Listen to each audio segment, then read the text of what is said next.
దుఃఖములో పాపములో చీకటిలో ఉన్న మా జీవితములను ఎరిగిన దేవా, మేము నశించిన నరకానికి వెళ్ళేది నీకు ఇష్టం లేక మీ ప్రియ కుమారుడైన యేసుక్రీస్తు ప్రభుల వారిని లోకానికి మీరు అనుగ్రహించిన వారై, యేసుక్రీస్తు ప్రభు కలవరి శిలువలో చిందించిన అమూల్యమైన నిర్దోషమైన నిష్కలంకమైన గొర్రె పిల్ల వంటి యేసుక్రీస్తు ప్రభుల వారి యొక్క రక్తమును బట్టి వందనములు, స్తోత్రాలు. ఆ రక్తముతో మా పాపములు కడిగి మా పాపముల నుండి మమ్మల్ని విమోచించి విడిపించి మా పాపములను మీ రక్తముతో మీరు కడిగి మమ్మలను క్షమించినందులకై స్తుతించి ఆరాధిస్తున్నాం. పరలోకపు యొక్క వారసులుగా చేశారు. జీవము కలిగిన దేవుని సంఘములో మీ ప్రజలుగా మిమ్మల్ని సేవించే వారముగా మీరు చేసినందులకై వందనములు, స్తోత్రాలు. దైవజనుడు భక్సింగ్ గారి అంకుల్ ద్వారా మీరు మాకు అనుగ్రహించిన ప్రత్యక్షత దర్శనమును బట్టి వందనములు, స్తోత్రాలు. అపోస్తుల బోధ యందును సహవాసముందును రొట్టె విరుచుట యందును ప్రార్థన చేయట యందును ఎడతెగక కలిగి ఉండే ధన్యతను మీరు ప్రభు అనుగ్రహించినందులకై వందనము, స్తోత్రములు చెల్లిస్తుంటున్నాం. మీ అనాథకాల సంకల్పము జగత్పునాది వేయబడక మునిపే క్రీస్తు ప్రేమలో మనైన సీతారాంపురములో ఏలిం ప్రార్థనా మందిరాన్ని మీ శేషమును మీ యొక్క జీవము కలిగిన దేవుని సంఘమును మీరు ఇక్కడ ఉంచినందులకై వందనములు, స్తోత్రములు చెల్లిస్తుంటున్నాం. దేవా, తిరిగి మనైనా ఇలాగున మా ప్రభా ఈ దినము మా ప్రభా బైబిల్ స్టడీ నిమిత్తమై మీ ప్రజలైన వారందరినీ మీరు తీసుకొని రమ్మని మీ సన్నిధిలో ప్రార్థిస్తున్నాం. దేవా, ఆలస్యము నుండి నిర్లక్ష్యము నుండి తప్పించు.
భయపడకుము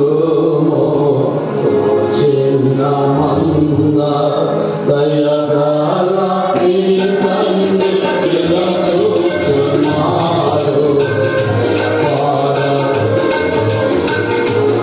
చిన్న మంద కనరాజ్య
260, పాత పాఠ పుస్తకంలో 258.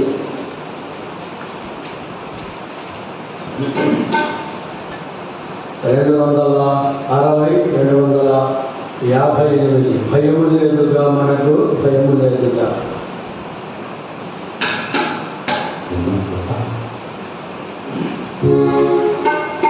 భయము లేదుగా మనకు, భయము లేదుగా, భయము లేదుగా మనకు, భయము లేదుగా. భయగల మన దేవుడు, మనకు భయము లేదుగా. భయగల మన దేవుడు,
749 కొత్త పాఠ్య పుస్తకంలో 749, పాత పాఠ్య పుస్తకంలో 733. ప్రభుని దర్శనం, యేసుని దర్శనం, ముందు సేవ చేయము దేవునికి. పాడుతున్నాం.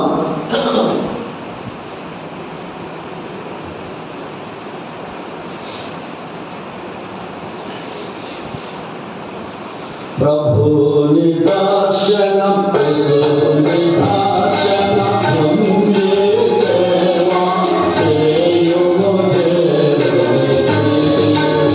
ప్రభుని దర్శనం, యేసుని దర్శనం, ముందు సేవ చేయము దేవునికి.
సమయంలో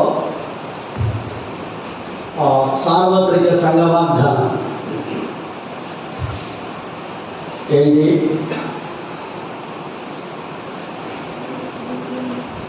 సార్వత్రిక సంఘ వాగ్దానం ఏంటి ఈ సంవత్సరం? ఎదురుగా ఉంది, చూశాను చెప్పలేకపోతున్నా. పొలం వాడుతున్నాం,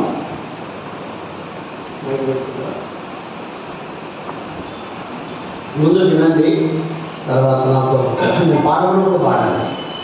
అంటే నేను ఎక్కడ హై పాడుతున్నా, లో పాడుతున్నా, ఆపుతున్నా, అంటే నేను చూడుతున్నా, ఫస్ట్ మనం వినాలి, గమనించాలి. ఆ తర్వాత పాడుటకు మనం ప్రయత్నం చేయాలి.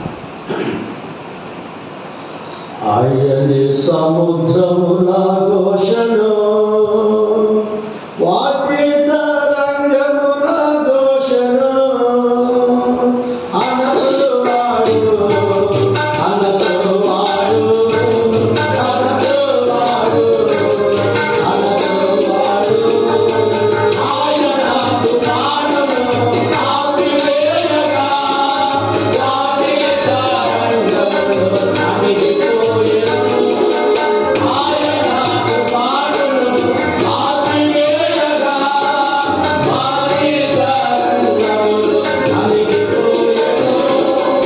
ఆయన నిశ్శబ్దమై పూర్ణుడు అని చెప్పగా, ఆయన నిశ్శబ్దమై పూర్ణుడు అని చెప్పగా,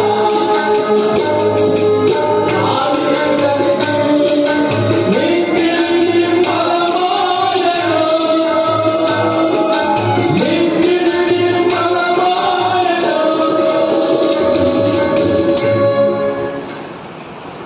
వస్తుందా? అదే పాడుతుంటే వస్తుంది. మరోసారి పాడుకుందాం ఈ యొక్క పల్లవిని. అట్లే మనం, ఎందుకంటే ఈరోజు నుండి మీరు వచ్చినప్పటి నుంచి ఈ పల్లవి నేర్పిలేదే. ఈరోజు ఎందుకు నేర్పిస్తున్నారంటే, ఈరోజు గాలి సముద్రాలు ఉన్నాయి, దర్శనంలో ఏమున్నాయి, భయం ఉంది, గాలి సముద్రాలు ఉన్నాయి, పౌరులు వచ్చినట్టు. కాబట్టి ఆ యొక్క వర్తమానం మీద ఇవి పాటించాల్సింది వస్తా ఉంది. కాబట్టి మళ్ళీ ఒకసారి పాడుకుందాం, ఓకేనా? క్యాలెండర్ దగ్గర ఉందా? అది చిన్న క్యాలెండర్, ప్యాకెట్ క్యాలెండర్ కొనుక్కోలేదు సార్. మేము అనుకున్నా ఎప్పుడు కొనకాలంటే ఎవరి దగ్గర లేదా? సరే పాడుకుందాం. అంటే నాకు కనబడడానికి నేను చెప్పకుండా మీకైతే దానికి కనబడతా ఉంది. సరే పాడుకుందాం. ఆయనే సముద్రముల ఘోషను, వాటి తరంగముల ఘోషను, అనచువాడు అనచువాడు అనచువాడు అనచువాడు, ఆయనకు పాడును ఆపివేయగా, వాటి తరంగములు నలిగిపోయెను. ఆయనకు పాడును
మనకే కష్టమవుతుంది. ఇదే ముందులే అనుకుంటే దాన్ని ఏం చేయగలం, సాధించగలం, అంటే పాడగలం. కాబట్టి అలా మన జీవితంలో సంవత్సరము ఎన్నో గాలులు, సముద్రములు, అలలు వ్యక్తిగతంగా, కుటుంబంగా, సంఘంగా మన జీవితంలో చూడగలుగుతూ వెళ్తూ వచ్చినా రండి. రాత్రికాలం యొక్క వాక్య ధ్యానం కొరకై అపొస్తలుల కార్యములు 27వ అధ్యాయం. అపొస్తలుల కార్యములు 27వ అధ్యాయాన్ని 7వ అధ్యాయంలో మనము చదువుకుందాం.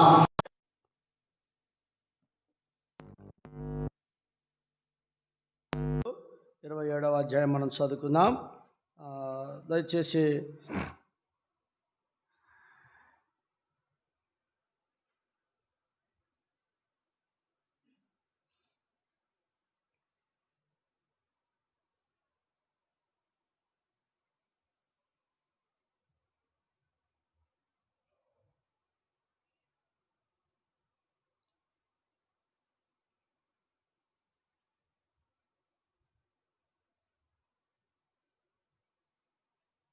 ఇరవై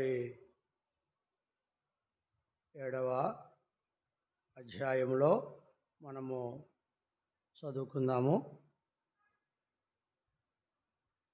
ఈ 27వ అధ్యాయము 22వ వచనం, 23వ వచనం మనము కలిసి చదువుకుందాం. 22వ వచనం, 23వ వచనమును మనము కలిసి చదువుకుందాం. చదవండి.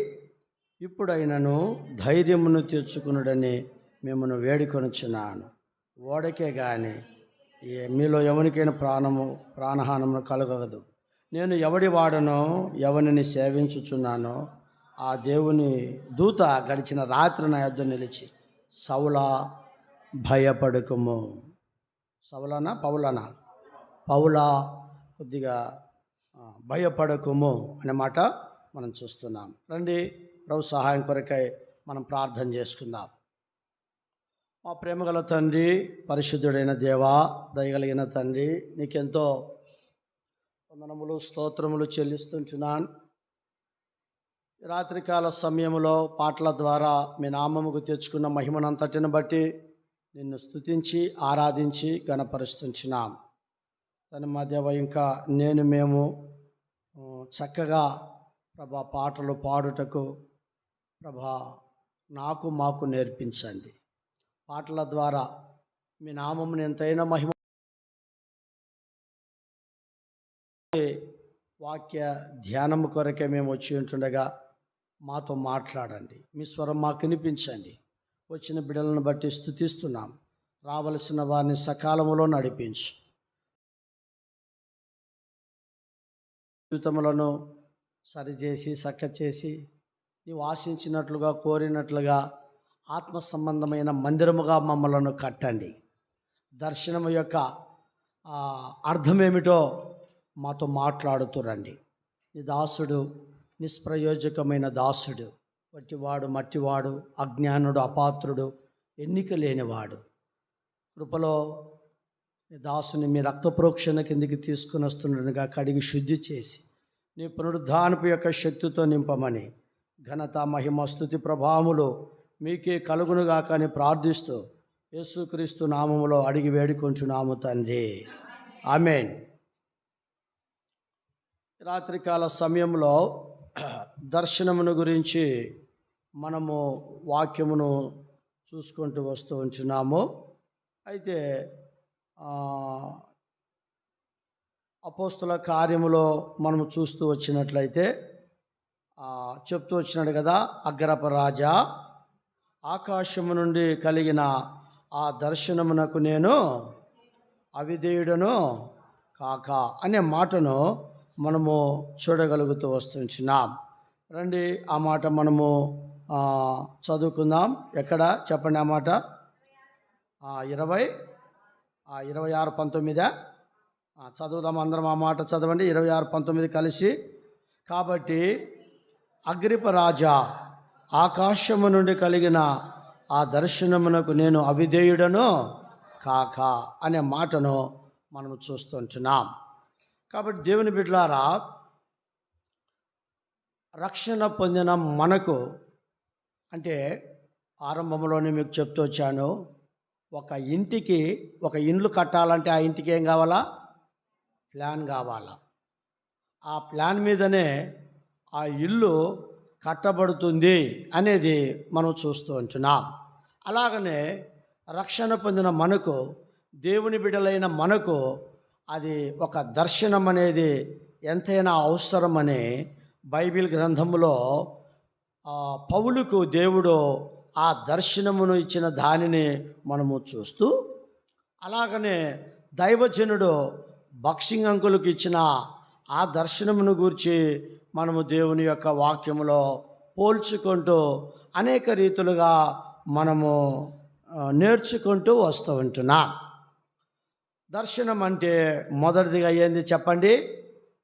లెమ్ము. అంటే అతను పాపపు యొక్క స్థితిలో తానేమైపోయాడు? పడిపోయినాడు. కాబట్టి పడిపోయిన అతనును యేసు ప్రభు లెమ్ము అని ఆయన ఎంతగానో తనను లేపుతుంటున్నాడు. అంటే దర్శనములో ఉండే వ్యక్తి మొట్టమొదటిగా మార మనస్సు పొందిన వ్యక్తి, పాప క్షమాపణ పొందిన వ్యక్తిగా ఉండాలా అనేది మనకి ఇక్కడ నేర్పించబడుతూ వచ్చిన పాఠం. రెండవది, దర్శనం అంటే సువార్త ప్రకటించుట.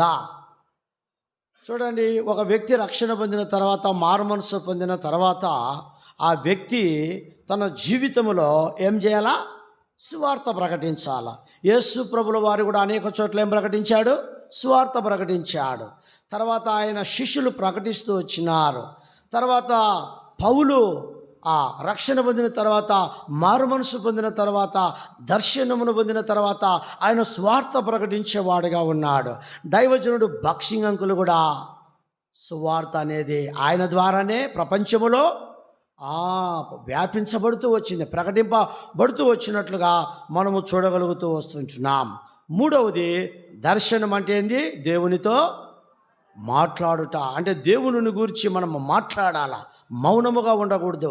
ఎక్కడైనా కూడా ఇక్కడ నేను దేవుని గురించి మాట్లాడితే వీరు ఏమనుకుంటారో ఏమో అనే సందేహాలు, అనుమానాలు మన జీవితంలో ఎప్పటికీ రాకూడదు. కాబట్టి దేవుని గురించి నీవు నేను మాట్లాడుతూ రావాలా అనేది మనము చూడగలుగుతూ వచ్చినాం. నాలుగవది, దర్శనం అంటే ఏంది? ప్రార్థన. అదొక అంశం. ప్రార్థన. ఇదిగో అతడు ఏమి చేయుచున్నాడు? ప్రార్థన చేయగలుగుచున్నాడు. దర్శనంలో ఉన్నానని చెప్పుకొనుచు ప్రార్థన జీవితం లేకపోతే అది వ్యర్థం.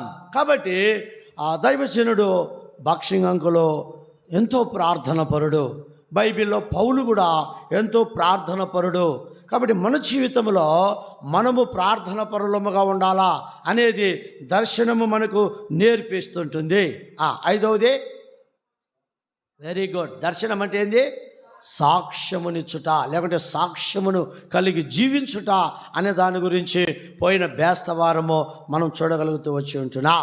కాబట్టి ప్రియ సహోదరుడా, సహోదరి, ప్రభువైన యేసుక్రీస్తు వారిని సొంత రక్షకుడిగా అంగీకరించిన మన జీవితంలో ప్రతి చోట వ్యక్తిగతముగా, కుటుంబముగా, సంఘముగా మన జీవితంలో ఏం కలిగి ఉండాలా? సాక్ష్యమును కలిగి ఉండాలా. ప్రభువును గురించి మనం ఏమి ఇవ్వాలా? సాక్ష్యం ఇవ్వాలా. ఇది చాలా ఇంపార్టెంట్. కాబట్టి అలాగనే మన జీవితంలో ఉండాలనేది దర్శనము నేర్పించగలుగుతున్న ఐదవది. ఇప్పుడు ఆరోది, మనము దర్శనం అంటే ఏమిటి ఇక్కడంటే భయపడకుము. చెప్పండి, ఏంటి? భయపడకుము. ఎందుకు ఈ మాట వచ్చింది? భయపడకుము అనే మాట ఎందుకు వచ్చింది? చూడండి, దైవజనుడు బక్సింగ్ అంకులు పల్లవరపు కొండల మీద చెన్నై పట్టణంలో తను రాత్రంతా ప్రార్థనలో ఉంటూ తనతో పాటు దాదాపు కొంతమంది సహోదరులు ప్రభు యొక్క చిత్తము కొరకై, ప్రభు యొక్క ఉద్దేశముల కొరకై, ఆ ప్రత్యక్షతను, దర్శనమును పొందుట కొరకై వారు ప్రార్థన చేస్తూ వచ్చినప్పుడు అక్కడ ఆ కొండ ప్రాంతంలో, దట్టమైన ఆ అరణ్యంలో అనేకమైన ఈ విషపురుగులేమి, పాములేమి, తేళ్ళేమి, మండ్రగబ్బలేమి, ఇంకా అనేకమైనటివి ఒక చిన్న దివిటికి అవి వచ్చినప్పుడు భక్షింగారు ఇది ఏమోనని తాను భయపడుతూ వచ్చినాడు. అప్పుడు దేవుడు భయపడకుము అనే మాట కూడా ఆ దాసునితో మాట్లాడినట్లుగా మనం చూడగలుగుతూ వస్తాం. నేటి దినాన ప్రియ సహోదరుడా, సహోదరి, ఈ దర్శనంలో ఉంటున్న నీవు నేను అనేక పరిస్థితులలో మనకు భయములో ఉంటా ఉంటున్నాయి. నాకు భయము లేదు అనేవాళ్ళు ఎవరైనా ఉన్నారా? చెప్పండి, ఎవరైనా ఉన్నారా? ప్రతి ఒక్కరికి ఏముంది? భయం ఉంది. భయం లేకుండా పోలే. బాగా గుర్తుపెట్టుకో. కాబట్టి ఏ సందర్భములో, ఎందుకు, ఎట్లు పౌలును ప్రభువైన యేసు క్రీస్తు వారు రాత్రి వేళలో దర్శనపూర్వకముగా భయపడకుము అని చెప్పగలుగుతున్నాడో మనం చూస్తాం. కాబట్టి జ్ఞాపకం పెట్టుకుందాం. ప్రియ దేవుని బిడ్డలారా, సంవత్సరానికి 365 రోజులు ఉన్నట్లుగా బైబిల్ గ్రంథంలో ప్రతిరోజు ఆయనను నమ్మిన వ్యక్తికి ఇవ్వబడుతున్న వాగ్దానము ఏంటంటే భయపడకుము. అనేక సందర్భాల్లో మన జీవితంలో భయములు వస్తూ ఉంటున్నాయి. అరే, నా కుటుంబ విషయం ఏంటి, నా పిల్లల విషయం ఏంటి, నా బిడ్డల యొక్క చదువు విషయం ఏంటి, లేకుంటే వారి యొక్క వివాహాల విషయం ఏంటి, లేకపోతే నా కుటుంబం, నా జీవితం, నా పిల్లలు ఇలాగనే వెళ్ళిపోవాలన్నా, ఆర్థిక ఇబ్బందులలోనేమి, రోగములలోనేమి, సమస్యలలోనేమి, అనేకమైన విషయములలోనేమి మనం జీవితంలో భయం అనేది కలిగి ఉంటున్నాం. ఫస్ట్ భయం అనేది ఏ రీతిగా ప్రవేశించింది చెప్పండి? ఆదాము అవ్వలు ఏం చేశారు? వెనక ఫ్యాన్ ఏమా సాల్మోను.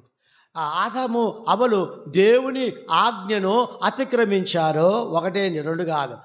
తినద్దన్న పండును వారు తిన్నారు, వారిలో పాపం ప్రవేశించింది. వెంటనే వారి జీవితంలో ఏమొచ్చింది? భయం వచ్చింది. భయం వస్తానే ఎక్కడ దాక్కున్నారు? చెట్టు చాటున దాక్కున్నారు. ఇప్పుడు చెప్పు, భయం అనేది పాపముకు సంబంధించినది. శత్రువు చెప్పండి తీసుకొని వచ్చేది. అర్థమవుతుందా? యేసుక్రీస్తు ప్రభువులను అంగీకరించక ముందు మన జీవితంలో ఇలాంటి భయముతో ఉంటూ వచ్చినాము.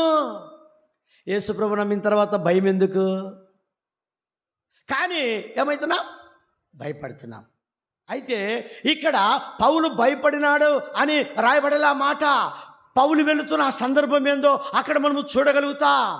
ఏ సందర్భము, ఏ పరిస్థితిలో తాను వెళుతున్నాడో దాన్ని బట్టి రాత్రి దూత వచ్చి పౌలుతో మాట్లాడుతూ ఉంటున్నాడు, భయపడకుము. రాత్రికాల సమయంలో ఈ అద్భుతమైన దర్శనములో 6వ భాగం ఇది. దైవజనుడు భక్సింగ్ గారికి కూడా దేవుడు ఆ వాగ్దానమును ఇచ్చినట్లుగా మనము చూడగలుగుతూ వస్తాం. సరే, ఎందును బట్టి ఈ మాట చెప్తూ వచ్చాడు. మనం చూస్తాము ఈ యొక్క అపోస్తుల కార్యములో 27వ అధ్యాయము 2 భాగాలుగా మనము చూడవచ్చును. 2 భాగాలుగా. మొదటిది రోమాకు పౌలు యొక్క ప్రయాణము. మొదటి భాగం ఆ అధ్యాయంలో రోమాకు పౌలు యొక్క ప్రయాణం.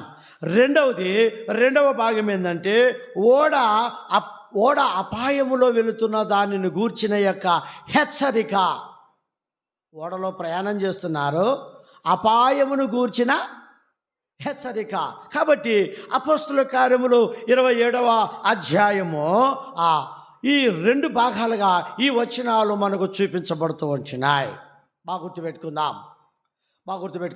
ఇప్పుడు మనము అపోస్తుల కార్యములు 27వ అధ్యాయము 1వ వచనము నుండి 28వ వచనం వరకు మనము చూస్తూ వచ్చినట్లయితే ఈ ప్రయాణము 5 భాగములుగా ఉంటుంది. ఈ ప్రయాణము 5 భాగములుగా ఉంటుంది. మొదటిది, చిన్న ఓడలో క్రైస్తరయ నుండి చిన్న ఆసియా ఆ యొక్క దక్షిణ దిక్కునకు ప్రయాణము చేయగలుగుతూ ఉంటున్నారు.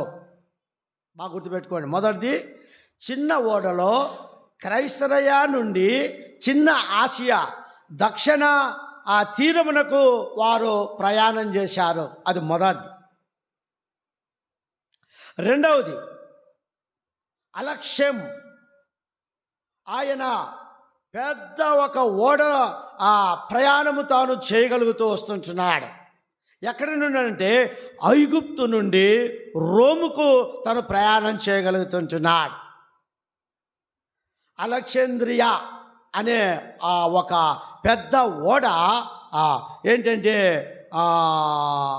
ఐగుప్తు నుండి రోముకు తాను ప్రయాణం చేయగలుగుతుంటున్నాడు. బాగా గుర్తుపెట్టుకుందాం. ఇది రెండవ ప్రయాణం. మూడవది, అలాగనే వారు వెళుతున్నప్పుడు ఓడ బద్దలైనప్పుడు మిలేతు దీవిలో శీతాకాలము నెలలు గడిపారు. శీతాకాలం ఎన్ని నెలలు? ఎన్ని? 4 కదా, ఒకవేళ 3 4 అనుకుందాం.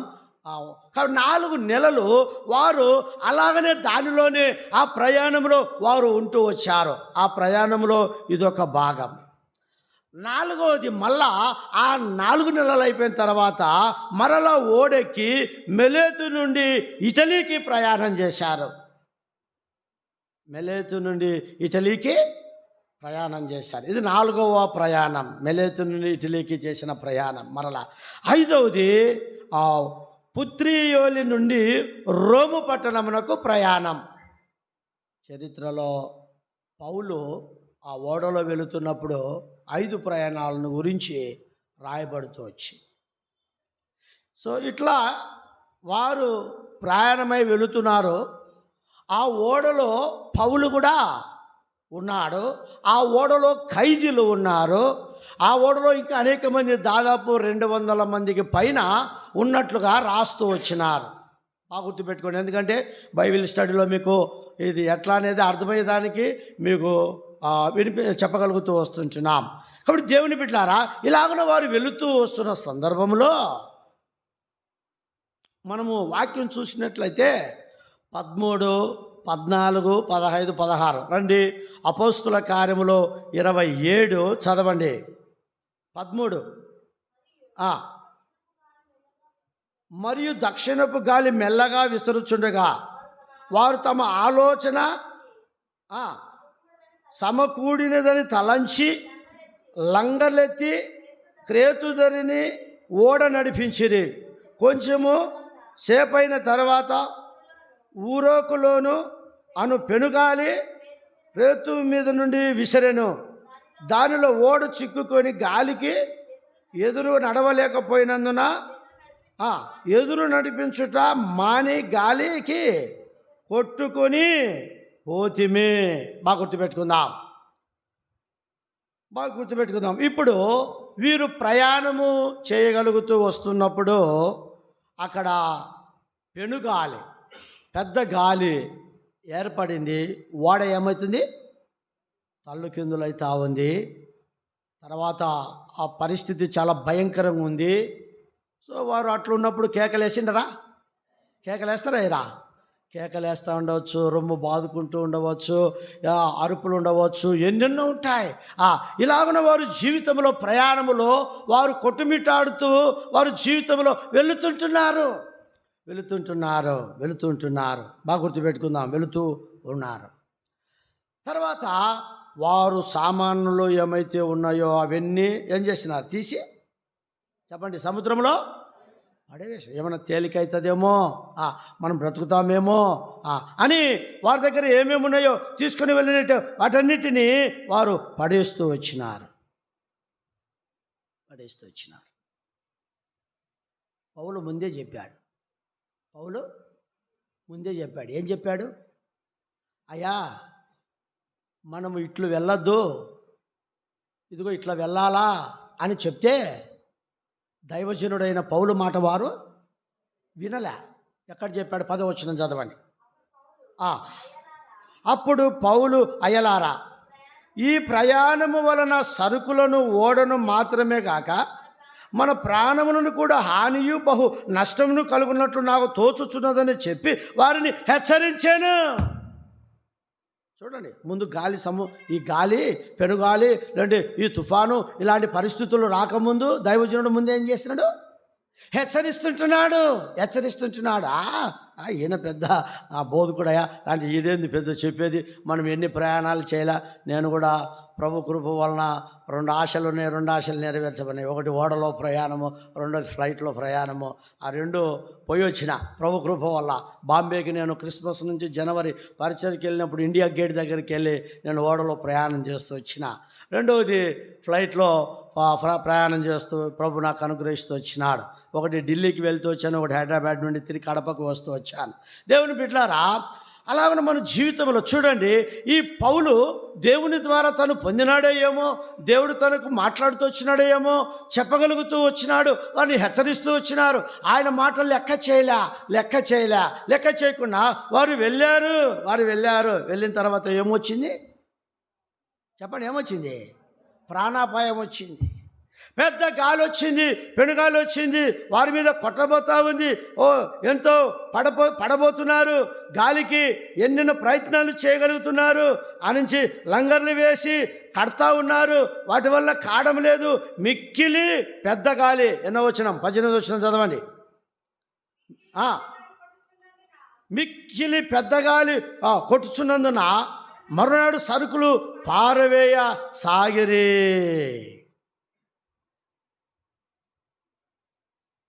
దేవుని బిడ్డలారా, చూడండి, ఆయన చెప్పిన మాట వినింటే ఈనాడు మనం కూడా ఎట్లుంటాం? సేవకులు చెప్పే మాట ఏందిలే, మాకంతా తెలుసు, సేవకుల కంటే మాకు కూడా బాగా తెలుసు, మేమేంది ఆయన చెప్పిన మాట వినేది, ఆయక చెప్పే మాట వినేది, అలాగున్నాం.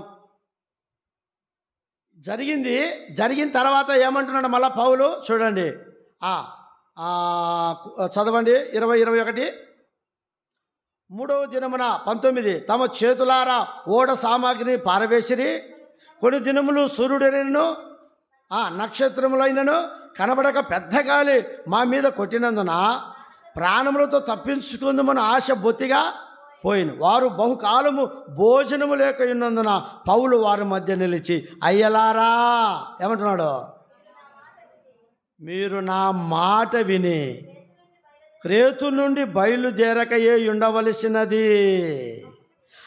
అప్పుడు హానియు నష్టమో నేను చెప్పానే. విన్నారా మీరు కదా? చూడండి, దేవుని బిడ్డలారా, ఎప్పుడు మన జీవితంలో దేవుని మాట, దైవ సేవకుల మాట, దైవ జనుల మాట, భర్త మాట, లేకుంటే ఆయా సందర్భంలో భార్య మాట మన జీవితంలో మనం వినమో ఏమి లేస్తాయి చెప్పరే? లేలే మీ ఇంట్లో గాలి తుఫాన్లు లేలేదా? లేస్తానే లేదా? అర్థమైందా? ఏంటంటే మనం వినం. కాబట్టి సేవకుడు చెప్తే ఇంకోటి, నేను అమ్మ నువ్వు ఇది చేసి ఇంకొక అక్కకి చెప్పున్నా, లేదంటే ఆ అక్కకు, అంటే ఆ అక్క చెప్పేది నాకు తెలుసు, ఆ అక్క చెప్పేది నాకు తెలుదా? మనం ఏమంటే దీన్ని ఏమంటే ముదిరిపోయిన భక్తులు. అర్థమవుతుందా? చూడండి, పౌలు ముందే చెప్పగలుగుతుంటున్నాడు. పౌలు మాట వినింటే ఆ తర్వాత బైబిల్ ఇంకొక రీతిగా ఎట్లా రాయబడి ఉంటుందో. ఈ రాత్రి భయపడకము ప్రభు వాగ్దానం ఇస్తుంటున్నాడు. బైబిల్ గ్రంథంలో కొన్ని చోట్ల తుఫాన్లు వచ్చినాయి. ఎందుకు వచ్చినాయి? ఏ సందర్భం? ఇక్కడ అపోస్తల కార్యములో ఆ పౌలు దైవజనుడు చెప్పిన మాట విని ప్రకారంగా వారు వెళ్ళింటే వారికి ఇంత నష్టమయ్యేది కాదు. వారి జీవితంలో ఇంత కేకలు పెట్టాల్సిన అవసరం లేదు. వారు ఎంతో సురక్షితంగా చేరవలసిన వారుగా ఉంటారు. భయభీతుల నుండి తప్పింపబడుతూ వస్తారు. అనేక సందర్భాల్లో మన జీవితంలో ఇలాంటివి ఏ సందర్భంలో ఎట్లా వస్తాయో మనం చూస్తాం. తుఫాను గురించి కొన్ని సంగతులు చూద్దాం. ఏ సందర్భంలో ఎందును బట్టి వచ్చింది? ఆది కాండంలోకి మనం వెళ్తే 7వ అధ్యాయం 11వ వచనం చదవండి. ఆది కాండం 7:11 చదవండి ఆయన. ఆది కాండము 7:11. అమ్మా, నోవాహు వయసు 600 సంవత్సరాలు.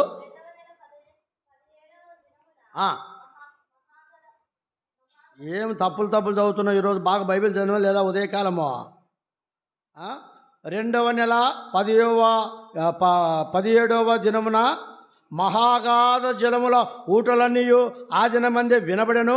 ఆకాశపు తూములు ఏం చేయబడిందంట? విప్పబడను. ఎందుకు వచ్చిందండి ఆ కాలంలో? ఆ నోవాహు కాలంలో ఎందుకు వచ్చింది? దేవుడు ఏదైతే నోవాహుకు చెప్పాడో నోవాహు దేవుని మాటలో విన్నాడు. ఏం చెప్పాడు? అయ్యా 3 అంతస్తుల ఓడ నువ్వు కట్టు.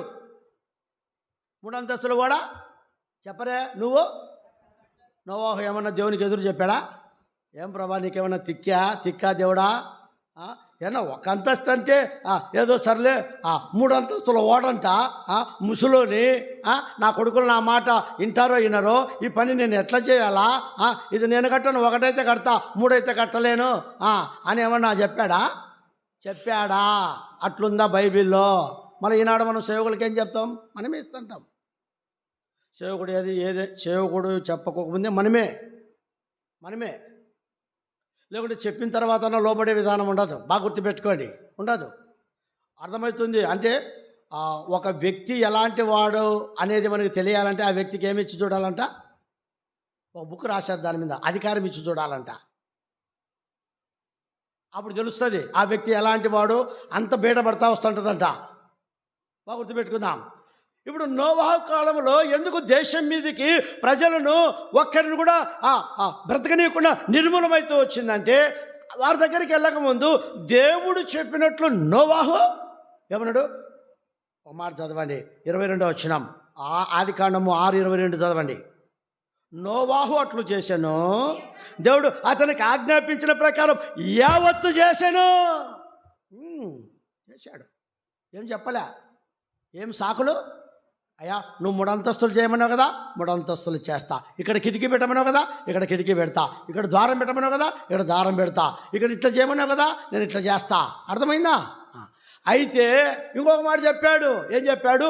నువ్వు 3 అంతస్తుల ఓడ కడుతూ ఏం ప్రకటించమన్నాడు? సువార్త చెప్పమన్నాడు కదా. నా పని చేస్తూ నువ్వేం చేయాలా? సువార్త చెప్పు. ఇదెంత పెద్ద సమస్య. మందిరంలో పని చేయమంటే చేస్తాం, కానీ ఆ దినాల్లో పాత దైవజనులు, నేను ట్రైనింగ్లో ఉన్నప్పుడు ఎందుకు శాంసన్ గారు మమ్మల్ని ఏం చేశాడంటే పత్రికలు తీసుకొని పొమ్మనేవాడు. రైల్వే స్టేషన్కి పోండి, యూనివర్సిటీకి వెళ్ళండి, వెళ్ళండి. ఎవడు తన్నుతాడో ఎవడు కొడతాడో ఏమంటాడో వెళ్ళాల్సిందే. సేవకు వచ్చింది. అర్థమవుతుందా?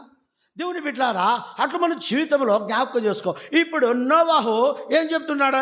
దేవుడు ఏం చెప్తున్నాడు అంటే, నువ్వు ఓడగట్టు, ఈ పని చేయి, ఆ పని చేయి. ఏ పని? అప్పుడు మన దగ్గర మనము పని చేసుకునే చోట మనము కొత్త వాళ్ళకి కానీ అనేకులకు కానీ ఎవరికైనా మనం స్వార్థ చెప్తామా? చెప్తున్నాడు నోవాహు, అయ్యా ప్రచండమైన ఏమొస్తుంది? వర్షం భూమి మీదకి రాబోతుంది, పెనుగాలు రాబోతున్నాయి, దేశమంతా కొట్టుకొని పోతుంది. మీరు రక్షణ పొందకపోతే మీరు కూడా పోతారు. యేసయ్యను నమ్మండి, మీరు బ్రతుకుతారు. ఇదిగో మీరు యేసయ్యను నమ్మితే ఈ ఓడలో ఉంటారు. యేసు ప్రభువుని గురించి చెప్తా వస్తే నోవాహును ఏం చేసినారు? వాళ్ళు ఎగతాళి చేసినారు. చెప్పండి, ఏం చేసినారు? కాబట్టి పెనుగాలి భయంకరమైన తుఫాను వచ్చింది. మొత్తం ఏం చేసింది? అందరినీ ఊడ్చుకొని పోయింది. ఎవరు బతికారు? ఎందుకు బతికారు? ఈనాడు మన జీవితంలో దేవుని బిడ్డలారా, తుఫాన్ అనేది ఎందుకు వస్తుందంటే, ఆనాడు ఆదిలో నోవాహు కాలంలో మనము ప్రజలు భయంకరమైన చెడువారు, పాపం కలిగిన వారు, సువార్త నమ్మని వారు. అందుకే వారి మీదకి దేవుని యొక్క ఉగ్రత వచ్చింది. అదెట్లా అంటే, ఇంకో చోటకి వస్తే ఆదికాండం 19వ అధ్యాయం 11వ వచనం రండి. అక్కడ ఒకటి వచ్చింది చూడండి. ఆదికాండం 19వ అధ్యాయం 11వ వచనం చదవండి.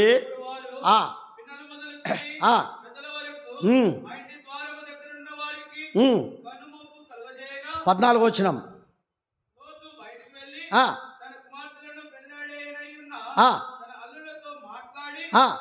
లెండి, ఈ చోటు విడిచిరండి చెప్పాను.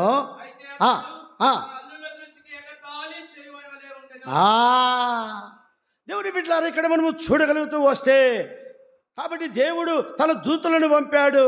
అయ్యా నువ్వు లోతువు, ఇదిగో అబ్రహాము నిమిత్తం ఎంతో, నీ నిమిత్తం ఏం చేశాడు? అబ్రహాము ప్రార్థన చేశాడు. కాబట్టి నీ కుటుంబాన్ని నేను రక్షించుతా, ఇదిగో నిన్ను కాపాడుతా, నీ భార్య, నీ పిల్లలు, మొత్తము అల్లు అందరూ మీరు ఏం చేస్తారంటే, ఇక్కడ అంటున్నాడు, ఏమంటున్నాడంటే, లోతు బయటికి వెళ్ళి తన అల్లుళ్ళను కూడా అందరినీ కుమార్తెలతో అంటున్నాడు, వాళ్ళతో మాట్లాడుతున్నాడు, లెండి విడిచి రండి, లే విడిచి రా. ఎందుకు? సొదొమ పట్టణాన్ని ఏం చేయబోతున్నాడు ఆయన? ఎందుకు సొదొమ పట్టణాన్ని నాశనం చేయబోతున్నాడు? వారి యొక్క ప్రజల పాపము దేవుని దృష్టికి బహు ఘోరమైంది. అందుకే ఆ దినాల్లో దేవుడు ఆ ఉగ్రతను తీసుకొని వచ్చి ఉంటున్నాడు. ప్రియ సహోదరుడా, సహోదరి, మన జీవితంలో దేవుని మాటలు విననప్పుడు, సేవకుల మాటలు మనం విననప్పుడు మనకు సంభవించే పరిస్థితులు ఇవే. బాగా గుర్తుపెట్టుకుందాం. మనం అనుకోవచ్చు.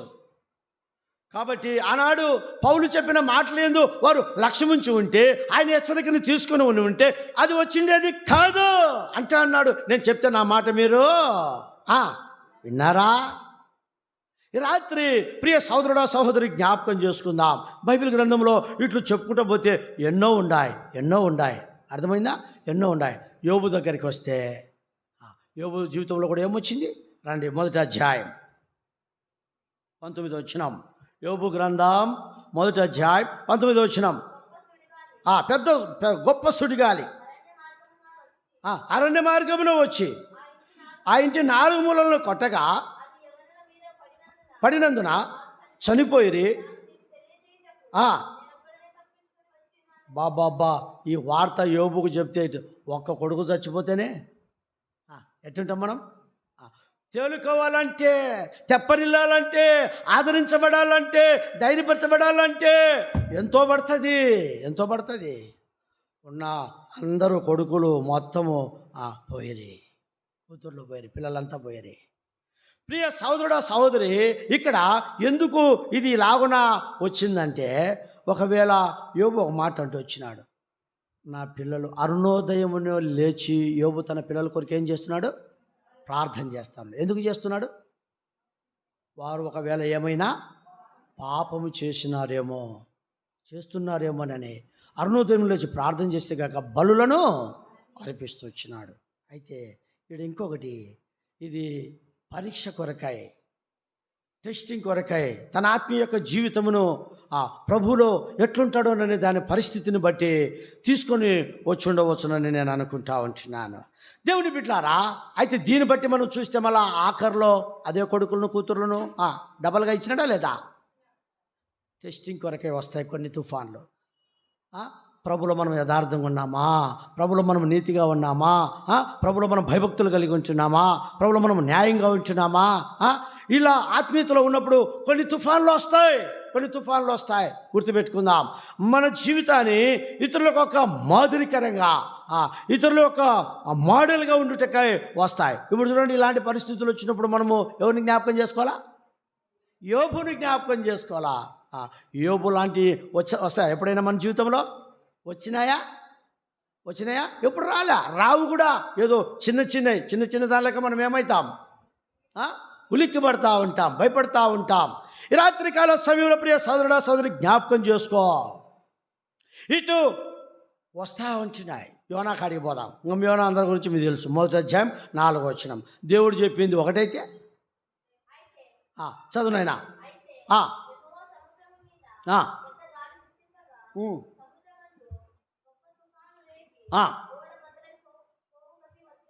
కాబట్టి ఎవరు పుట్టించింది? ఇది దేవుడే. ఎందుకు? లోబన్నాడా? దేవుడు చెప్పినట్టు చేశాడా? చేయలే. దేవుడు చెప్పినట్టు చేయలే. అర్థమవుతుందా? చేయలేదు.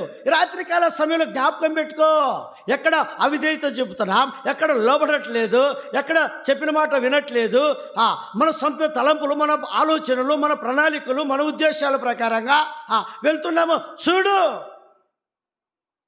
అంటే నేను ఎందుకు చెప్తున్నానంటే, పౌలు యొక్క దాన్ని తీసుకొని కొన్ని మీకు అర్థమయ్యేదానికి నేను తీసుకొని వస్తుంటున్నాను. అలాగనే యేసు ప్రభు కూడా ఉన్నాడు. ఎక్కడ? ఓడలో ఉన్నాడు. శిష్యులు ఉన్నారు. యేసు ప్రభు ఉంటే ఎందుకు రావాలండి? పెద్ద తుఫాను, గాలి. మార్కు రాసిన సువార్త 4వ అధ్యాయం రండి, 37వ వచనం చదవండి. 4:37 మార్కు. నిద్రపోవద్దు, వాక్యం వినండి. నిద్రపోయేటుకుంటే బయటికి పోండి. 4:37. అప్పుడు ఆ, ఆ, ఆ, ఆ, ఆ, నిద్రించుచుండెను. బా, ఓడలో ఎవరున్నారు? యేసుప్రభు ఉన్నాడా లేదా? శిష్యులు ఉన్నారా లేదా? ప్రయాణం చేస్తున్నారా లేదా? గాలి వచ్చింది, మళ్ళీ యేసుప్రభు ఉంటే ఎందుకు రావాలా?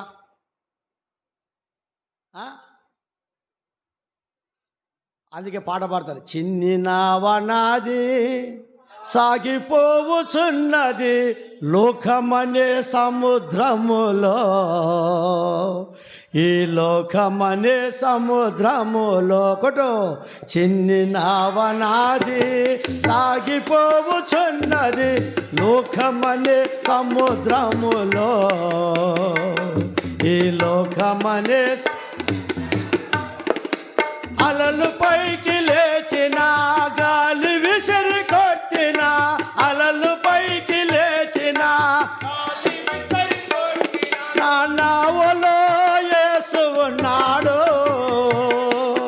నా నావను నడిపించుచున్నాడు. పడు, నా హృదయములో యేసు ఉన్నాడు, నా జీవితమును నడిపించుచున్నాడు. చిన్ని నావనాది సాగిపోవుచున్నది లోకమనే సముద్రములో, ఈ లోకమనే సముద్రములో. కాబట్టి యేసు ప్రభు ఉన్నాడు నావలో, ఆ ఓడలో ఉన్నాడు, హ్యాపీగా నిద్రపోతున్నాడు. వీళ్ళు వచ్చిన రేసయ్య దగ్గరికి ఏమంటున్నారు? బాధకుడా నీకేమి లేదు. చదవండి అక్కడ ఆ మాట. వారు ఆయనను లేపి, బోధకుడా మేము నశించిపోవచ్చున్నాం, నీకు చింత లేదా? ఆయనకేం చింత లేనుంది కాబట్టి ఏముందాడా? నిద్ర ఉంది. ఈ రాత్రికాల సమయంలో చింత, విచారణ, దుఃఖము, అనేకమైన పరిస్థితులు మన జీవితంలో ఉన్నప్పుడు నిద్ర రాదు. వస్తుందా? చింత ఉంటే వస్తుందా? రాదు. కాబట్టి ఈయనకేం చింత లేదు. ఎవరికి? యేసయ్యకు. ఏమన్నాడు? మీ చింత యావత్తు నా మీద వేయండి అంటే మనం ఏం చేస్తాం? చింతిస్తానే ఉంటున్నాం. ఏం చేస్తున్నామా చెప్పరే? అంత ఆపోజిట్. మనము ఇట్లా రాస్తా పోతే వాళ్ళు ఇట్లా రాస్తా వచ్చినట్టుంది మన కథ. ఎవరు? సైబుల్ హాయ్. అర్థమైందా? కాబట్టి దేవుని బిడ్డలారా, ఈనాడు ఈ రాత్రికాల సమయంలో జ్ఞాపకం పెట్టుకో. కాబట్టి ఓడలో యేసు ప్రభు ఉన్నాడు, శిష్యులు ఉన్నారు, సముద్రంలో అలలు వచ్చినాయి, గాలి తుఫాన్లు వచ్చినాయి, తల్లిపోతా ఉన్నారు. నేను మేము సస్తమో ఏమోనని భయపడతా ఉన్నారు. బోధకుడా ఏమయ్యా నోట నిద్రపోతున్నావు, నీకు చింత లేదా? మేము సచ్చేది నీకు ఇష్టమా? రే బాబు, మీకు నా చింత, నాకేం చింత? నాకేమి లేదు. మళ్ళా అన్ని ప్రార్థనలు చేస్తాం, అన్ని పాటలు పాడతాం. నిజంగా చెప్పండి, నాకు చింత లేదన్నోళ్ళు చేతులు ఎత్తాలి. ఏం బెదరుతామా, మారుతామనా, వృద్ధమనా? చెప్పు. చింతలు ఉన్నాయా లేవా? ఎన్ని చింతలు, ఏ విషయంలో చింతలు? ప్రభా నీ చింత యావత్తు నీ మీద వేయమన్నవే, నేను ఇది వేసేస్తా ఉన్నా నీ మీద. చింత లేదు కాబట్టి నిద్ర ఉంది. నాడు ప్రియ సోదరుడా, సహోదరి, దేని విషయమే చింతించుచున్నాం? చింతించకూడి చెప్పడా లేదా? దేని విషయంలో మనం ఏం చేయకూడదు? ఒక భక్తుడు పాడిన, చింతలన్నీ తీరేనాయా నిన్ను చేరగా. యేసయ్యను చేరగా ఏం పోయినాయంట? చింతలన్నీ పోయినాయి. అయితే మనకి ఇంకా ఎక్కువ అవుతున్నాయి చింతలు. ఏమవుతున్నాయి? ఎక్కువ అవుతుంటున్నాయి. ఈ రాత్రికాల సమయంలో దేని గురించి నువ్వు చింతిస్తున్నావు? నీ కుటుంబ విషయమే, నీ పిల్లల విషయమే, నీ అక్కల విషయమే, నీ రోగంలో నిమిషమే, అవసరం నిమిత్తమై ఉంటున్నావా? ఈ రాత్రి ప్రభు మీదవే అన్నాడు. చింతిస్తున్నావా అని చెప్పి ఏమంటున్నారు చెప్పండి. 30 వచనం చదవండి. 39. అందుకు ఆయన లేచి గాలిని గద్దించి నిశ్శబ్దమై ఊరుకుండమని సముద్రముతో చెప్పగా గాలి అణిగి ఏమైంది? అబ్బా, ఈ సంవత్సరం అదేనా మన వాగ్దానము? ఇదేంద్ర అబ్బా, కుక్కను తోలినట్టుంది. ఆగో అంటేనే ఏమైంది? మిక్కిలి నిమ్మలమైపోయింది. ఎందుకు ఇక్కడ ఈ తుఫాను వచ్చింది? ఏసై ఉన్నాడుగా, ఏసై ఉన్నాడుగా, ఓడలో ఏసై ఉన్నాడుగా, శిష్యులంతా ఉన్నారు. ఎందుకు ఇక్కడ వచ్చింది? చదవండి ఆ మాట ఒకటి చదవండి, దాన్ని కంటిన్యూ చేయండి. అప్పుడు ఆయన, మీరెందుకు భయపడుచున్నారు? మీరు ఇంకెన్నో నమ్మలేక ఉన్నారా? వారిలో ఏం లేదు దేవుని మీద. ఏసై నమ్మనం కానీ మనకేం లేదు. ఎట్టబ్బా నా పిల్లల చదువు ఎట్టా, వాళ్ళ పెళ్ళిళ్ళ పరిస్థితి ఎట్టా, నా చదువులు ఎట్టా, జీవితంలో మనకు ఏమి లేదు, దేవుని మీద నమ్మకం లేదు, విశ్వాసం లేదు. నమ్మకం లేనివానికి, విశ్వాసం లేనివానికి, చింతలు ఉండేవానికి అన్నీ ఏమొస్తుంటాయి అంతే. ఆయన సముద్రముల ఘోషను, వాటి తరంగముల ఘోషను అనచువాడు, అనచువాడు, అనచువాడు, అనచువాడు. ఆయన తుఫానును ఆపివేయగా వాటి తరంగములు అణిగిపోయెను. ఆయన తుఫానును ఆపివేయగా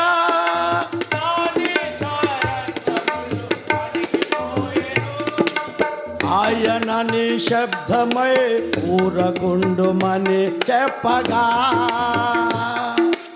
ఆయన నిశ్శబ్దమై ఊరకుండుమని చెప్పగా, గాలి అణిగి మిక్కిలి నిమ్మలి ఆయను. Praise the lord. మిక్కిలి నిమ్మలమాయను. కుక్క మరుగుతుంటే అది ఊరుకుండా అంటే ఉంటుందా? అది కుక్క మరుగుతూ ఉంటుంది, ఊరకుండా అంటే ఏం సేకరణ ఉంటుందా? అది ఇంకా భూవలేస్తుంది మీదికి, అప్పుడే మనకి అయిపోయాయి. ఇంకా చూడండి ఎందుకు గాలులు తుఫానులు అనేదంటే, ఇక్కడ వీరి జీవితంలో ఒక చింతతో, ఒక నమ్మకం లేని స్థితిలో ఉన్నారు కాబట్టి ఆ పరిస్థితిని దేవుడు అనుమతించినాడు. నీవు చింతలేని వ్యక్తివిగా ఉండాలని, నీవు భయపడకుండా ఉండాలని, నీవు దేవుని యందు విశ్వాసం ఉంచే వ్యక్తిగా ఉండాలని ఈ సముద్రములను, ఈ యొక్క తుఫానులను, ఈ గాలులను ఆయన తీసుకొని వస్తాడు. పౌలు అంటున్నాడు, నేను చెప్పాను కదా ఈ సరుకులొద్దు, మనం ఇలాగనే ఇట్లా వెళ్ళొద్దు, ఇంకొక రూట్లో వెళ్ళాలా, ఇవన్నీ చాలా బరువు అవుతాయి, భారం అవుతాయి, ప్రాణాపాయం ఉంటుంది హెచ్చరించాడు. వారు నమ్మలే. దేవుని బిడ్డలారా, ఇలాంటి పరిస్థితుల్లో వాళ్ళు వెళుతున్నారు. అయితే కొన్ని దినములైన తర్వాత మనం అక్కడ చూస్తూ వస్తాం. దాదాపు ఎన్ని దినాలు వారు సముద్రంలో ఓడలో తల్లలాడుతూ వచ్చినారు? అక్కడ వాక్యంలో ఎన్ని రోజులు? 14 రోజులు. 14 రోజులు వారికి ఏమి లేదు. ఒక పూట లేకపోతేనే తినలే తినలేక అని అంటాం, అవునా? లేదు ఒక జలుబు రాని, నేను ఈ నుంచి జలుబుతో పోయి ఆడబడిపోయినా, తుస్సు అయిపోయింది నాకు అంతా. సింహం మరిచినట్టు అరిచేవని ఆడిపోయి ఏమనంటే ఒక జలుబుకే, చెప్పండి, ఒక జలుబుకే 6 సూదులు పడినాయి. 6 సూదులు పడితే కానీ అది మాటిలే. 14 రోజులు ఏమి లేదు వారికి.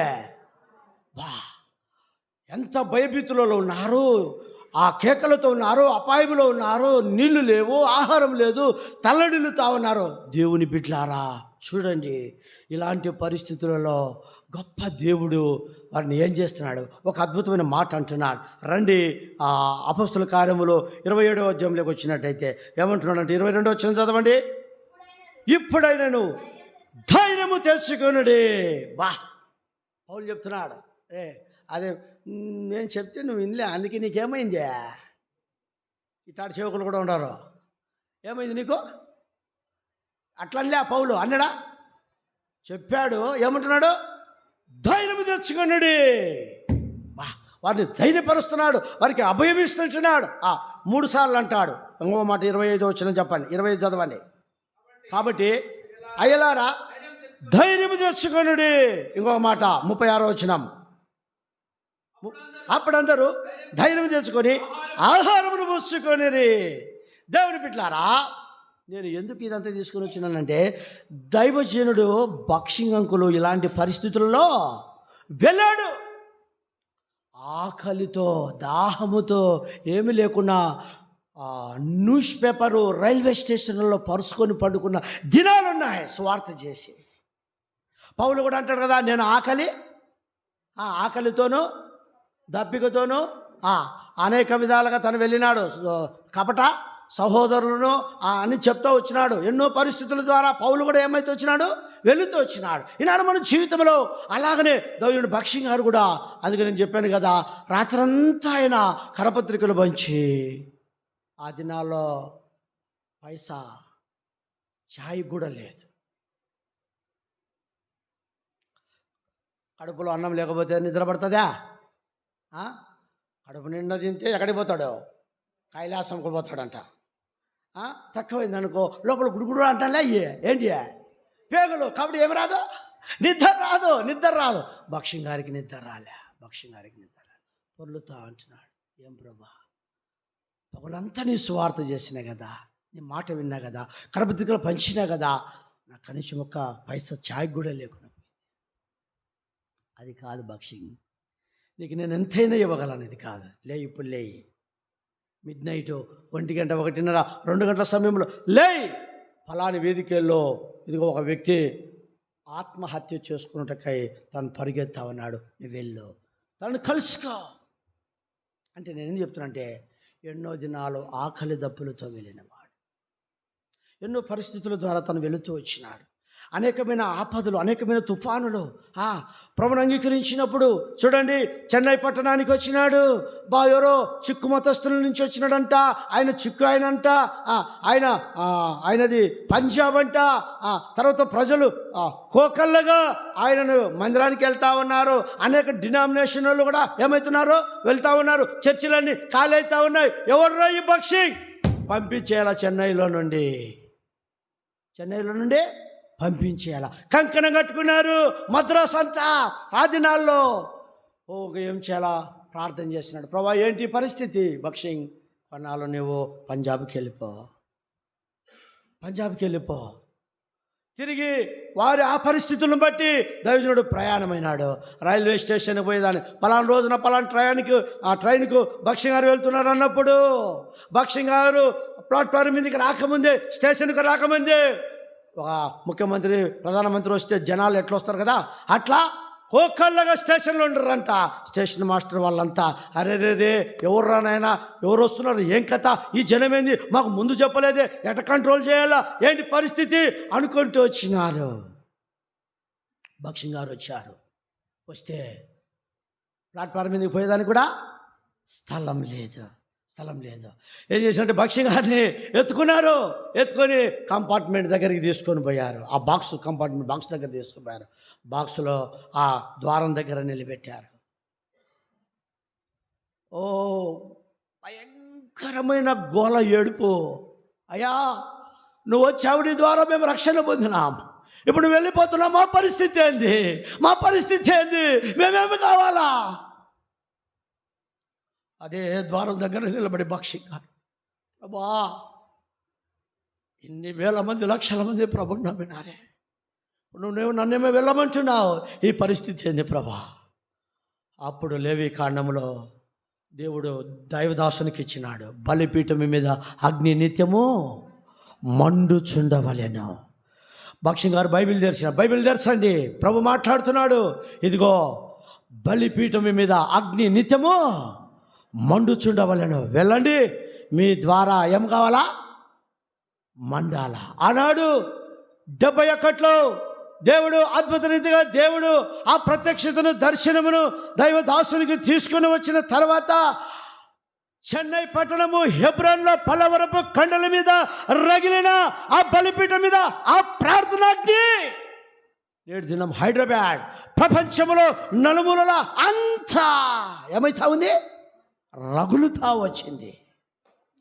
పరిశుద్ధ అగ్నిని పంపు దేవా, పరిశుద్ధ అగ్నిని పంపు దేవా, రాజిల్లి వ్యాపింప చేయు దేవా,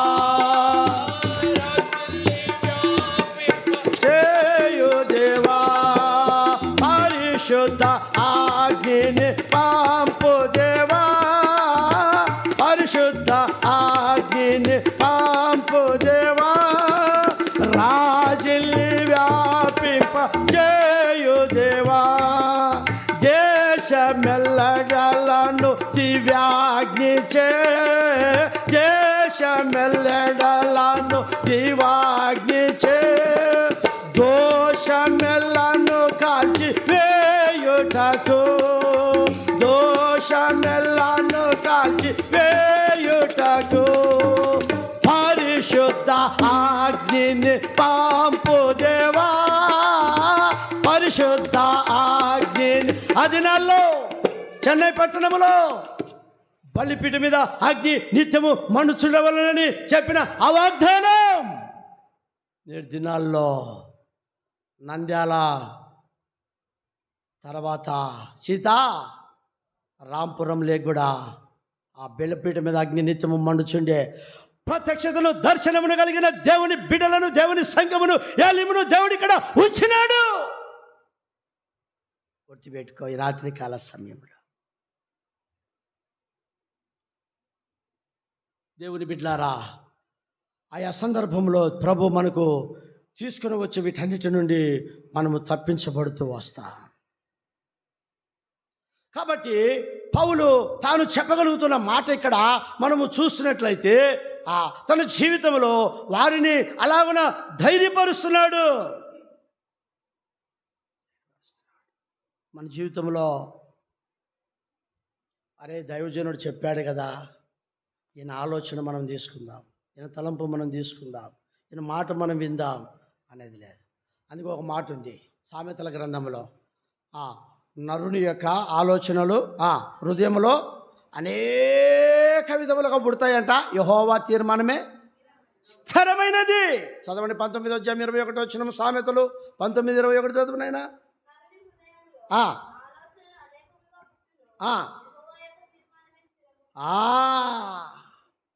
కాబట్టి పౌలు చెప్పిన ఆలోచన తీసుకున్నారా వీళ్ళు? వారు సొంత ఆలోచనలతో సొంత ఉద్దేశములతో వెళ్ళడమును బట్టి వారి జీవితంలో ఆ యొక్క ప్రయాణములో ఓడలో ఎంతో భయంకరమైన మరణ పరిస్థితిని తెచ్చుకున్నారు. అలాగనే మన జీవితంలో ఉండదు. అయినా పౌలు అంటున్నాడు ధైర్యమును తెచ్చుకునండి, ధైర్యముగా ఉండండి అని చెప్పినప్పుడు మూడోసారిగా వారు అనేకులు ఏం తెచ్చుకున్నారు?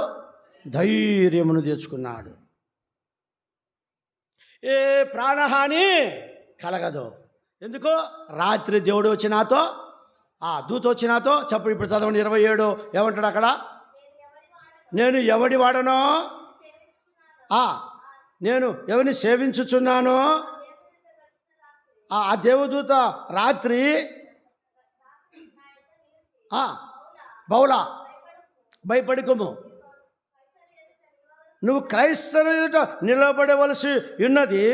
ఇదిగో నీతో కూడా ఓడలో ప్రయాణమైపోవచ్చున్న వారందరినీ దేవుడు నీకు అనుగ్రహించున్నాడని నాతో.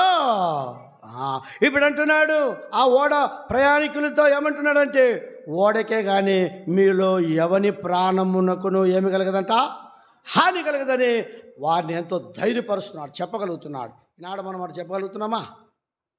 ఎవరైనా బలహీనులుగా ఉంటే, రోగులుగా ఉంటే, కష్టాల్లో ఉంటే, ఇరుకుల్లో ఉంటే, ఇబ్బందుల్లో ఉంటే ఏం చేయాలి మనం? వారిని చెప్పండి, ఏం చేయాలా? వెళ్ళి ధైర్యపరచాలా.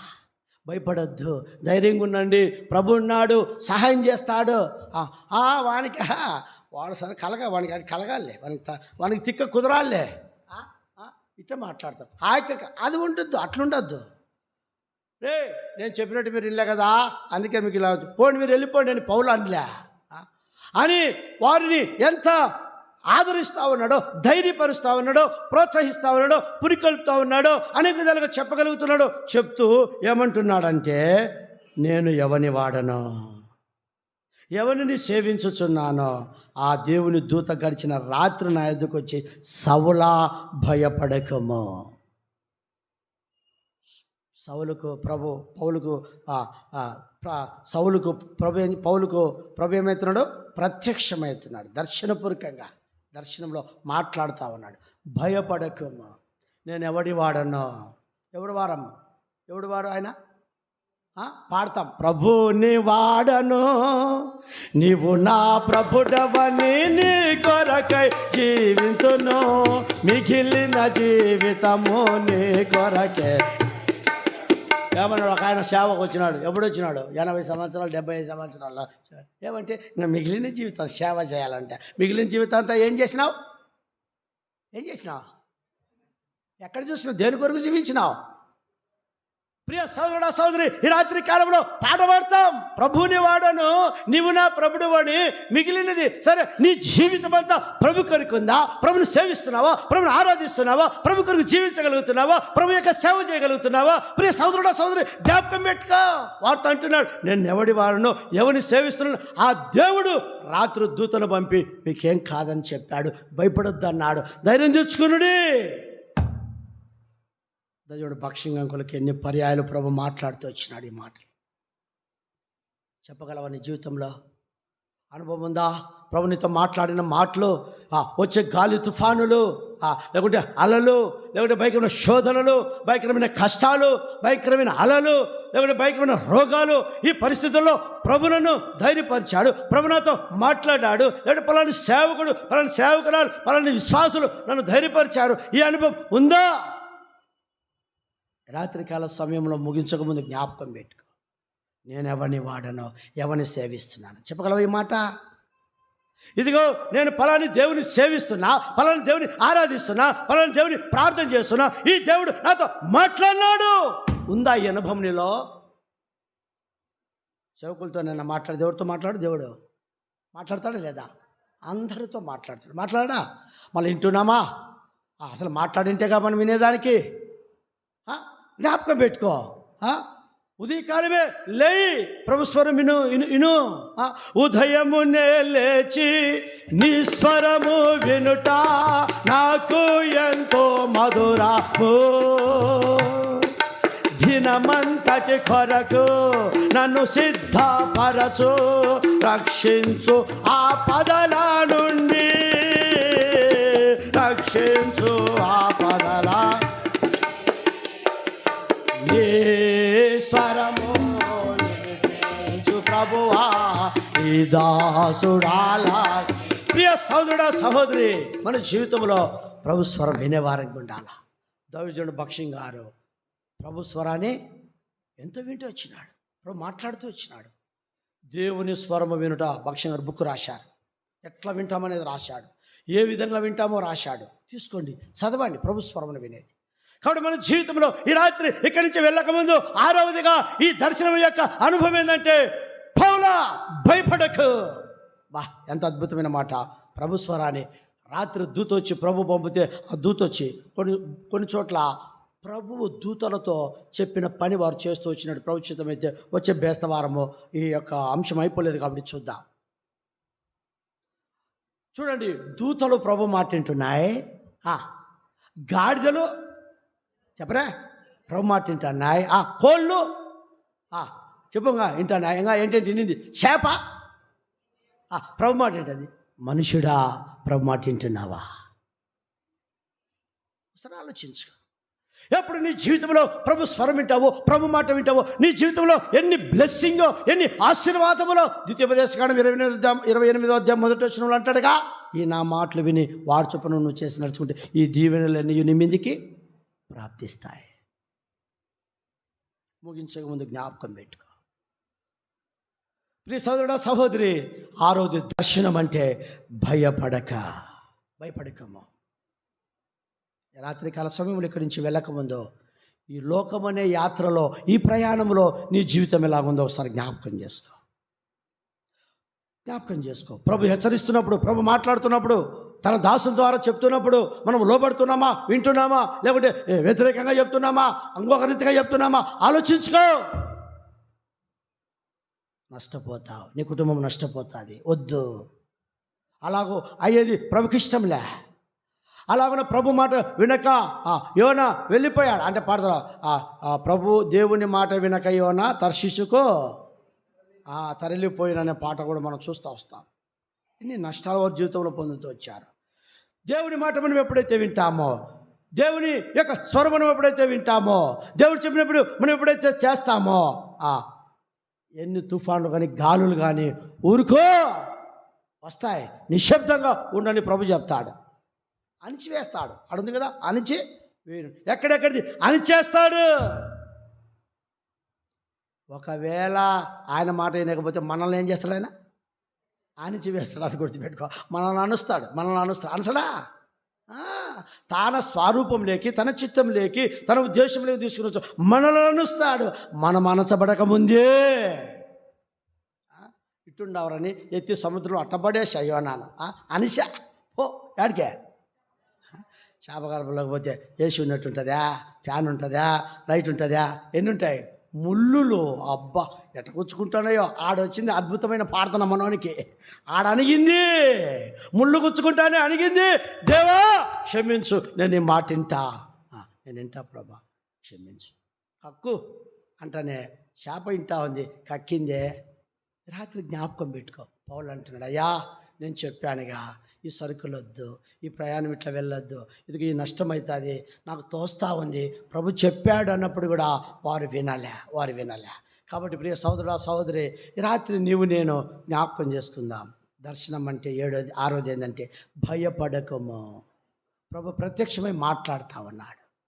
ప్రోచితమైతే దూతలు ఏం పని చేశారు, భయపడద్దని ఏ సందర్భాల్లో చెప్తుంటున్నాడు అనే ఈ కొన్ని సంగతులు మనము ప్రవచితమైతే బ్రతికుంటే వచ్చే వ్యస్తారము చూసుకుందాం. రండి. అగరపరాజా, ఆకాశం నుండి కలిగిన ఆ దర్శనమునకు నేను అవిధేయుడను. ఎక్కడ అవిధేయులమవుతున్నాం, ఎక్కడ లోబడట్లేదు, ఎక్కడ విధేయత చూపట్లేదు, ఎక్కడ ప్రభు మన జీవితంలో మనల్ని తిరిగి సమకూర్చుటకాయ, తర్వాత తన యొక్క చిత్తంలోకి తెచ్చుటకాయ, తన ఉద్దేశంలోకి తెచ్చుటకాయ ఈ గాలి తుఫాన్లు మన జీవితంలో వస్తున్నాయో దాటిని జ్ఞాపకం చేసుకొని పశ్చాత్తపడి ఒప్పుకొని, ప్రభా ఈ దినం నుంచి ఈ ప్రత్యక్షత దర్శనం అంటే ఏందో మాట్లాడుతూ వచ్చావు, నాలో భయం ఉందయ్యా, భయం ఉంది. భయపడొద్దని నువ్వు చెప్తున్నావు, నేను భయపడతా ఉన్నా.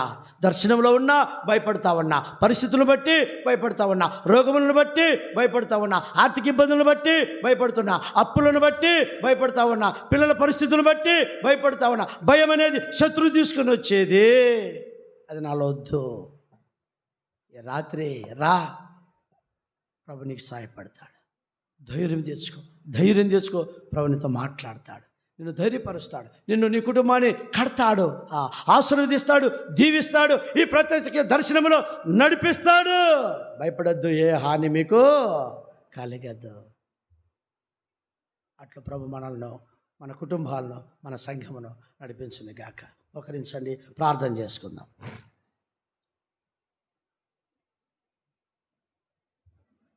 మోకరించు, ప్రార్థన చేసుకుందాం.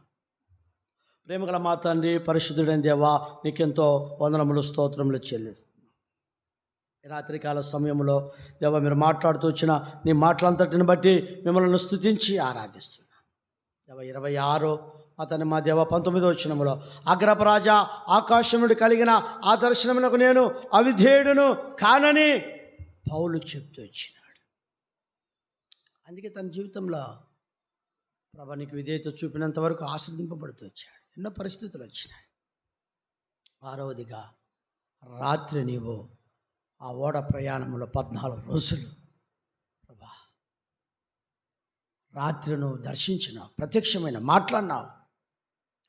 కింద చూస్తే పౌలును బట్టి ఓడలో ఉన్న వారికి ఏ అపాయము కలగలేదు. రోచితమైతే దాన్ని బట్టి మేము ధ్యానించటం కూడా సాయించి, నన్ను బట్టి తుఫానులా, గాలులా, లేకుంటే అనేక కలవరాలా, ఏ పరిస్థితి ప్రభా కృపలో జ్ఞాపకం చేసుకో. పౌలును బట్టి ఆ ఓడలో ఉన్న 200 మంది పైన ఆ ప్రజలు ప్రాణాపాయం నుండి రక్షింపబడుతూ వచ్చారు. నన్ను బట్టి ఎవరు ఎట్లున్నాం ఏంటి ప్రభా జ్ఞాపకం చేసుకోండి.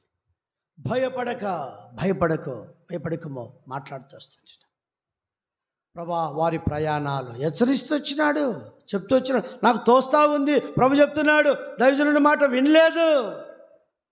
వచ్చింది పెద్ద గాలి తుఫాను వచ్చి ప్రాణాపాయంలో ఉన్నారు. ఈనాడు మేము కూడా నీ మాట వినడం లేదు నాయన. అలాగనే సంఘం పెద్దల మాట, సేవకుల మాట వినడం లేదు ప్రభా. ప్రజలతో మాట్లాడు, సంధించు, జ్ఞాపకం చేసుకో. రాత్రి వచ్చిన బిడ్డలందరి కొరకై పేరు పేరున మేము ప్రార్థన చేస్తున్నాం. వాక్యపు యొక్క వెలుగులో ఆత్మ సంబంధమైన మందిరముగా వారిని కట్టండి ప్రభా. రేపు శుక్రవారం సిస్టర్స్ మీటింగ్కు నడిపించండి. శనివారం మందిరం శుభ్రపరిచి వచ్చే ఆదివారం ఆరాధన నీ బిడ్డలను నడిపించమని ప్రార్థిస్తున్నాను ప్రభా. నీ బిడ్డలు ప్రార్థించిన మేరకు మనైనా ఆదివారం నుంచి నిన్నటి వరకు ప్రభా ఆయా ప్రాంతాల్లో మనైనా సింహాద్రిపురంలో సండే ప్రభా, అలాగనే సోమ మంగళ బుధ రాయలసీమ దైవసేవకుల కూడికలు దేవా, అనారోగ్య పరిస్థితుల్లో ఉన్నప్పటికీ నీ బిడ్డల యొక్క ప్రార్థన మీ దయ వలన కుటుంబముగా మేము వెళ్ళి తిరిగి అనారోగ్య పరిస్థితుల్లో ఉన్నప్పటికీ తిరిగి మేము ప్రభా ఆరోగ్యంతో క్షేమముగా ప్రభా ఏలిముకు మమ్మల్ని తీసుకుని వచ్చినందుకు వందనాలు. మా కొరకై ఎవరైతే నిత్యము మానక ప్రార్థన చేస్తూ వచ్చినారో వారిని బట్టి స్తుతిస్తుంటున్నాం, ఆరాధిస్తుంటున్నాం, నేను గణపరుస్తున్నాం. ప్రభా కృపలో జ్ఞాపకం చేసుకున్నాను. బిడ్డలు వెళుతున్నారు, తోడుగుండమని ఘనత మహిమ స్తుతి ప్రభావములు మీకే కలుగునుగా కానీ ప్రార్థిస్తూ మా ప్రభుడు మా రక్షకుడైన యేసుక్రీస్తు వారి అతి పరిశుద్ధమైన నామములో ఈ రాత్రి ఏ పరిస్థితులతో, ఏ సమస్యలతో, ఏ అక్కరలతో, ఏ భయభీతులతో, ఏ అధైర్యములతో, ఏ విశ్వాసముల నిధిలో, ఏ చింతలతో, ఏ విచారములతో వచ్చారో ప్రభును మాట్లాడుతూ వచ్చినావు. నీ వాక్యమును బట్టి వారు ధైర్యమును తెచ్చుకున్నట్టు సాయం చేయనైనా. నా దేవుడు ఉన్నాడు, నేను విశ్వాసం ఉంచుచున్నా, ఏమైనా చేయగలడని ఇక్కడి నుంచి ఒక తీర్మానంతో బిడ్డలు వెళ్ళినట్లుగా చేయమని యేసుక్రీస్తు వారి పరిశుద్ధమైన నామములో ప్రార్థించడి వేడుకుంటున్నాం తండ్రి, ఆమేన్. మన తండ్రి అయిన దేవుని యొక్క ప్రేమ, ప్రభువైన యేసుక్రీస్తు వారి యొక్క కృపా కనికరము, పరిశుద్ధాత్మ యొక్క దేవుని అన్యోన్య సహవాసం చొరవచ్చిన మనకును సకల పరిశుద్ధులకును ఇక్కడ చేరిన వారికి ఇప్పుడును ఎల్లప్పుడూ సదాకాలము దేవుడు మనకు తోడై ఉండి నడిపించునుగాక. ఆమేన్.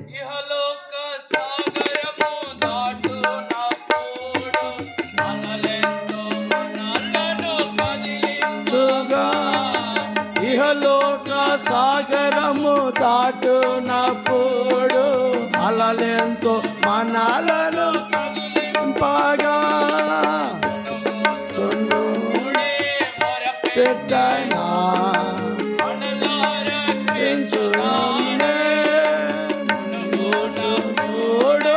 మొరపెట్టగా తానే క్రీస్తే జీవితములో ఎంతైనా మంచి కాపరి, క్రీస్తే ఈ జీవితములో ఎంతైనా మంచి కాపరి, దుఃఖ సుఖములలో ఆయనే సహాయకుడు మనకు, దుఃఖ సుఖములలో ఆయనే సహాయకుడు మనకు, క్రీస్తే ఈ జీవితములో ఎంతైనా మంచి కాపరి, క్రీస్తే ఎంతైనా మంచి కాపరి.